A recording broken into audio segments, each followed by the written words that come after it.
আসসালামু আলাইকুম এভরিওয়ান। আমাদের প্রত্যেকের পরিবারে এমন ২-১ জন ব্যক্তি থাকে যাদের প্রচণ্ড রকম অ্যাসিডিটির সমস্যা থাকে।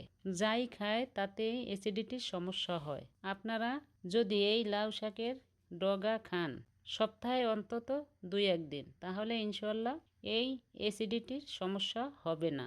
কারণ অ্যাসিডিটির নিরাময়ের জন্য আমরা যেই মেডিসিন খেয়ে থাকি দীর্ঘদিন, এই মেডিসিন খেলে কিন্তু আলসারের সমস্যা হওয়ার চান্স থাকে। সেক্ষেত্রে যদি আমরা আমাদের এই লাউ শাককে মেডিসিন হিসেবে গ্রহণ করি তাহলে মন্দ হয় না।